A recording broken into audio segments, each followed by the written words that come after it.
बिस्मिल्लाहिर्रहमानिर्रहीम। अस्सलाम वालेकुम व्यूअर्स। उम्मीद है आप सब खैरियत से होंगे। आज जो रेसिपी मैं आपके लिए बना रही हूँ वो है चिकन के क्रंची ब्रेड कटलेट्स।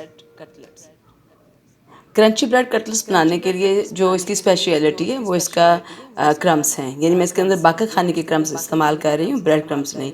तो फिलिंग बनाते हैं। पहले फिलिंग के लिए जो इंग्रेडिएंट्स हमें चाहिए होंगे सबसे पहले हम वो देख लेते हैं। तो 2 खाने के चम्मच मैंने जो है वो पैन में ऑयल ले लिया है और इसको हम पहले गर्म कर लेते हैं। जब ऑयल हमारा ज़रा गर्म हो जाएगा, ये मीडियम टू लो फ्लेम है, थ्रू आउट हम इसी पे काम करेंगे। और तो इसके अंदर मैंने 1 खाने का चम्मच जो है बहुत ही थिनली कटा हुआ कुतरा हुआ जो है वो लहसुन ऐड कर दिया है। अगर आप चाहें तो उसको चॉप भी कर सकते हैं, लेकिन अगर ये थिनली मैंने इसको कर लिया था, चॉप नहीं किया। अब उसका रंग ज़रा सा हम उसको कलर चेंज कराएंगे ताकि उसकी स्मेल ख़त्म हो जाए। और उसके बाद जो है मैंने चिकन ले लिया था जी 1 केजी। उसको मैंने 1 चाय का चम्मच नमक, 1 चाय का चम्मच सुरख मिर्च पाउडर डालकर उसको बॉईल कर लिया। बॉईल करने के बाद उसको श्रेड कर लिया। तो उसमें से 1 कप जो चिकन है वो श्रेड किया हुआ वो मैं इस लहसुन के अंदर ऐड कर दूंगी। चिकन को हम इसके अंदर ऐड कर देंगे और उसके बाद हम चिकन को थोड़ा सा भूनेंगे ताकि जो है लहसुन और चिकन जो है ये आपस में अच्छी तरह से मिक्सअप हो जाए, अच्छा फ्लेवर करें। और उसके बाद मैंने 1 मीडियम प्याज लिया और उस प्याज को जो है ऑमलेट कट कर लिया है, यानी ऑमलेट की तरह थिनली स्लाइस करके वो इसमें ऐड कर देंगे। मज़ीद जो है ऐड करने के बाद 2 से 3 मिनट की मैं इसको और पकाऊंगी। बहुत ज़्यादा हमने ओवर कुक नहीं प्याज को करना कि प्याज बिल्कुल ढीला सा हो जाए, लेकिन इसको हमने क्रंची फॉर्म में ही रखना है। जब प्याज इस तरह से हो जाएगा तो फिर जो है इसके अंदर 3 से 4 या 5 ग्रीन चिली अपने टेस्ट के अकॉर्डिंग आप ले सकते हैं, वो भी मैंने थिनली कट कर ली हैं। चाहे तो आप चॉप कर लीजिए ताकि वो मुंह में उसका अगर तेज़ होंगी तो मुंह में आने के बाद वो थोड़ा जलन पैदा करती हैं, तो ना करें। 1 चाय का चम्मच जो है चिली फ्लेक्स ऐड कर दिए इसके अंदर। दरफा मिर्च जो हम बोटी मिर्च भी इसको कहते हैं, कुटी हुई मिर्च भी कहते हैं। और 2 चाय के चम्मच जो है वो मैं काली मिर्च का पाउडर इसमें डाल रही हूँ। वैसे भी व्यूअर्स जो मैंने आपको बताया कि 1 चाय का चम्मच मैंने सुरख मिर्च पाउडर डाल के इसको बॉईल किया हुआ है। 1 चाय का चम्मच जो है चिकन पाउडर डाल रही हूँ मैं इसके अंदर। अगर आप चाहें तो आप उसकी जो होती है स्टॉक वो भी डाल सकते हैं। और 1 ही चाय का चम्मच नमक ऐड किया है।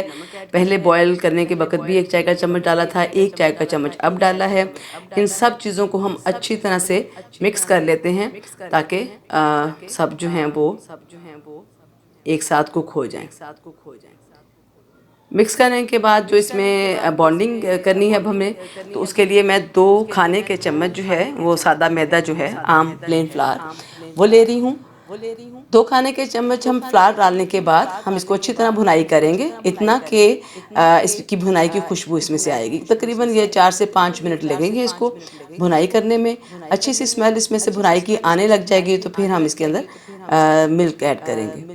उस वक़्त हम इसको हल्की आंच पे भूनेंगे ताकि जो है ये सारा मैदा जो है वो अच्छी तरह से कुक हो जाए। तो अब चूँकि उसका ये देखिए कुक हो गया मैदा।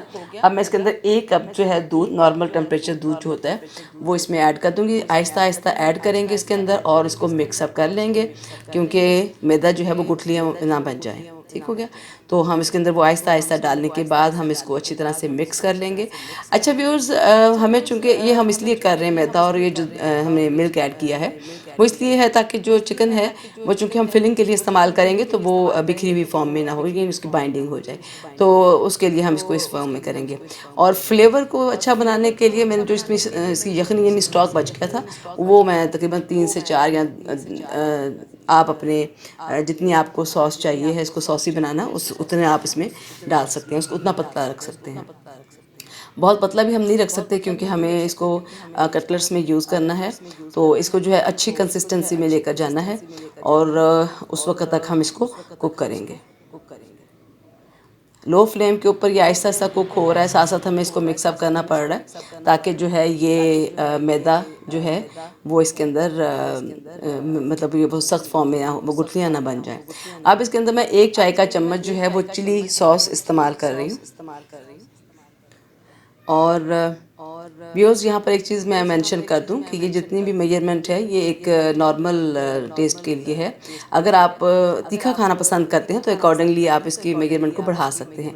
एक ही चाय का चम्मच जो है वो मैं इसके अंदर सोया सॉस इस्तेमाल किया है। और अब हम जो है इन चीज़ों को अच्छी तरह से मिक्स कर लेंगे। अभी तक जो मैंने इसमें ऐड किया है वो 2 चाय का चम्मच काली मिर्च है, 1 चाय का चम्मच जो है वो मोटी कुटी हुई मिर्च है, 1 चाय का चम्मच नमक था, 1 ही चाय का चम्मच जो था वो चिकन का पाउडर था और एक चाय का चम्मच इसमें चिली सॉस सोया सॉस डाली है।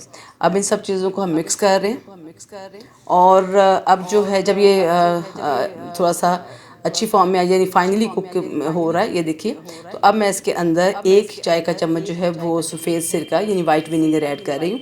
अच्छा व्यूअर्स यहाँ पर एक चीज़ और बता दूँ, इसमें हम लोग अगर आप चाहें तो लेमन भी यूज़ कर सकते हैं, लेकिन लेमन जो है वो थोड़ा सा तेज़ जायका रखता है। तो कटलेट्स जो हैं ये तेज़ी यानी तेज़ मिर्ची में, तेज़ नमक में या तेज़ खटाई में अच्छे नहीं लगते। तो इस वजह से जो है विनीगर अगर आप इस्तेमाल करें तो वो ज़्यादा बेहतर है। लेकिन अगर आप विनीगर इस्तेमाल नहीं करना चाहते तो फिर आप इसका हल्का सा तुरश टेस्ट देने के लिए आधा जो लीमू है उसको उसका जूस इसमें डाल दीजिए, तो वो भी इसमें आ जाएगा, मतलब उसमें थोड़ा सा टेस्ट खटाई का आ जाएगा। और यूँ हमारी ये तकरीबन फिलिंग तैयार हो गई है। 2 से 3 मिनट तक हम इसको कुक करने के बाद जो है इसके बाद मैं इसमें डाल दी है कैबेज डाल रही हूँ। बच्चों के लिए चूँकि हम बनाएंगे स्कूल के लिए तो बेहतर है कि बच्चे किसी भी फॉर्म में वेजिटेबल्स खाएं, तो मुझे अच्छा लगता है इसलिए मैंने इसके अंदर कैबेज को इस्तेमाल किया है। और इसको हम बहुत कुक नहीं करेंगे, कैबेज को बस मिक्स करेंगे 2 से 3 मिनट तक और उसके बाद फिर हम इसको इसका फ्लेम ऑफ करके ठंडा होने के लिए रख देंगे। और यहाँ पर ये भी ऑप्शनल है, अगर आप नहीं चाहते तो आप इसको स्किप करें टोटली और फिर हमारा जो चिकन फिलिंग है वो तैयार है। 4 स्लाइसेस मैं तैयार कर रही हूँ इसमें कटलेट्स में 2 पीस यानी तैयार करने के लिए 4 स्लाइसेस लिए। उसके बाद मैंने जो बाकस खानी होती है उसको तोड़ के उसके मोटे मोटे जो है क्रम्स तैयार कर लिए, बहुत बारीक नहीं किए। एक अंडा लेकर उसको अच्छी तरह से फेंट लिया, उसकी जर्दी और जो सफ़ेदी है वो बिल्कुल एक जान हो जाए। टमाटो केचप को हम इस्तेमाल करेंगे इसमें थोड़ा सा। और अब हम शुरू करते हैं। सबसे पहले जो है हम इसके गोल कटलेट्स बना देते हैं। आप जैसी शक्ल में चाहते हैं, स्क्वायर चाहते हैं या ट्रायंगल यानी त्रिकोण में चाहते हैं, तो आप जैसी शक्ल में चाहते हैं वैसे कटलेट्स बना लीजिए। और व्यूअर्स एक चीज़ मैं और बता दूं कि यहाँ पर जो ब्रेड के अभी उतरेगा ये वेरी सॉफ्ट था, फ्रेश ब्रेड थी, तो इसका जो इसके ब्राउन वाला हिस्सा है ब्रेड का तो वो मैंने ज़ाया नहीं किया बल्कि उसको बहुत छोटा सा पीस कर छोटे छोटे पीसेस करके तो मैंने उसको जो है फिलिंग में ऐड कर दिया है। ठीक हो गया। तो ये बहुत अच्छा टेस्ट देती है जब हम फिलिंग में इस ब्रेड को डाल लेते हैं तो। और एक दूसरी बात यह है कि हमारा कोई भी चीज़ जो है वो ज़ाया नहीं हुई और यूँ वो जो ब्रेड है वो भी हमारा काम आ गया। और वैसे भी वो जब हम ब्रेड को नॉर्मली हम उसको बच्चे जो हैं वो जब फ्राई वगैरह भी करें तो थोड़ा सा सख्त हो जाता है, हार्ड हो जाता है, तो बच्चे नहीं खाते। तो जब आप उसको इस तरह कर लेंगे तो वो ज़ाया नहीं जाएगा, वो खाया जाएगा। अब फिलिंग जो है वो क्या आपकी मर्ज़ी की है। आप मोटे चाहते हैं ज़्यादा कटलेट्स तो आप इसमें ज़्यादा फिलिंग कर लीजिए, थोड़ा चाहते हैं तो थोड़ी फिलिंग कर लीजिए। मैंने तकरीबन एक खाने का चम्मच या 1.5 खाने का चम्मच पर जो कटलेट है उसमें डाल दिया है। अब हम इसको ये देखिए इसको अच्छी तरह से वो बंद कर लेंगे साइडों से दबाकर और उसके बाद अंडे में इसको डिप करेंगे अच्छी तरीके से ताकि उसकी सारी साइडें जो हैं वो डिप अंडे में कोटिंग हो जाए, उसकी हो जाए, कोटिंग हो जाए। जब कोट करने के बाद फिर हम इसको अपने जो हमारा बाका खानी क्रम्स हैं उसमें डाल देते हैं और डालने के बाद अच्छी तरीके से जो बाका खानी है वो उसके ऊपर जो है उसको अप्लाई कर देते हैं। चारों साइडों से ऐसे घुमाकर सारी साइडों पे हम इसको करके और यूँ हम अपने दोनों कटलेट्स हैं उसको तैयार कर लेते हैं। और उतनी देर में पैन के अंदर मैंने ऑयल डालकर तकरीबन 3 से 4 खाने के चम्मच, क्योंकि हम इसको शैलो फ्राई कर रहे हैं, डीप फ्राई नहीं करेंगे, तो वो मैंने डाल के और मैंने उसको रख दिया है गर्म होने के लिए। ये देखिए ऑयल प्री हीटेड है और उसके अंदर मैंने इन स्लाइसेस को रख दिया है और आंच जो है अब हम कर देंगे मीडियम टू लो, क्योंकि हमें इसे आहिस्ता आहिस्ता कुक करना है, अच्छा सा क्रंची जो है ताकि इसका फ्लेवर आ जाए। अच्छा व्यूअर्स, जब हम ब्रेड क्रम्स के साथ कटलेट्स को बनाते हैं तो उसकी जो अपर लेयर होती है वो थोड़ी सी स्वीटनेस का में चली जाती है, मतलब स्वीटी फ्लेवर रखती है। लेकिन जो बाका खानी का क्रम है ये बहुत सॉल्टी एंड क्रंची होता है अगर फ्रेश हो। तो बहुत ही मज़े का देता है। और जो लोग मतलब स्वीटनेस इतनी पसंद नहीं करते, क्योंकि ब्रेड कटलेट्स भी हैं, ब्रेड अंदर ऑलरेडी है, तो फिर जो है वो तो पहले ही मीठी है, तो ये भी बहुत ही मज़े का मतलब इसका फ्लेवर बनेगा। अगर आप इसको रेसिपी को ट्राई करेंगे और मुझे ज़रूर बताइएगा कमेंट्स बॉक्स में कि आपको कैसे लगा। 3 से 4 मिनट तक मैंने लो फ्लेम के ऊपर एक साइड से उसको कर लिया है। अब हम इसको टर्न ओवर कर लेते हैं। दोनों साइडों से अच्छी तरह से उसका कलर जितना जैसा आप चाहते हैं, ओवर कुक नहीं कीजिएगा, बर्न होकर ये थोड़ा कड़वा जायके में चला जाएगा। ठीक है जी, गोल्डन ब्राउन शेड हमने कर लिया और यूँ ये हमारी रिक्वायर्ड जो कलर है वो हमें मिल गया। अब हम इसको डिश आउट करते हैं। फ्लेम ऑफ कर दिया मैंने। डिश आउट करने के बाद जो है मैं आपको इसको कट करके अंदर से भी दिखाती हूँ कि ये देखिए कितना मतलब अंदर से भी ये बहुत ही जूसी तो है, लेकिन ऑयली नहीं हुआ। तो जनाब ये हमारे क्रंची कटलेट्स तैयार हैं, ब्रेड कटलेट्स। आप इनको ज़रूर ट्राई कीजिएगा इस रेसिपी को। उम्मीद है आपको बहुत अच्छी लगेगी। और अपने कमेंट्स बॉक्स के थ्रू ज़रूर बताइएगा आपको मेरी ये रेसिपी कैसी लगी है। और अब मैं कट करके आपको उसको दिखाती हूँ। बहुत ही मज़े की रेसिपी है बच्चों के टिफ़िन बॉक्स, स्कूल के लंच बॉक्स के लिए, आपके ऑफिसेज़ के टिफ़िन के लिए, टी टाइम के स्नैक्स के लिए। ये बहुत ही मज़ेदार रेसिपी है। ये आप चिकन फिलिंग बनाकर फ्रिज में रख लीजिए, किसी भी टाइम कटलेट्स जो है वो सॉरी ब्रेड को कट कीजिए और कटलेट्स तैयार करके आप बच्चों को स्कूल भेज सकते हैं, या फिर आप घर में इस तरह फ्रीज़ भी कर सकते हैं। फिलिंग को फ्रीज़ कर लीजिए और जब आपको इस्तेमाल करना हो आप डायरेक्ट इसमें डाल के, तो लो फ्लेम के ऊपर जब आप इसको कुकिंग करेंगे तो आपकी जो फिलिंग है वो भी कुक हो जाएगी, मतलब गर्म हो जाएगी। और ये देखिए जी बिल्कुल जूसी अंदर से, ये वैसा ही हमारा है। और ब्रेड बिल्कुल भी ऑयली नहीं है और क्रंची ऑलरेडी है।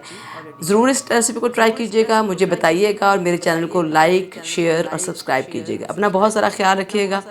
अल्लाह हाफिज़।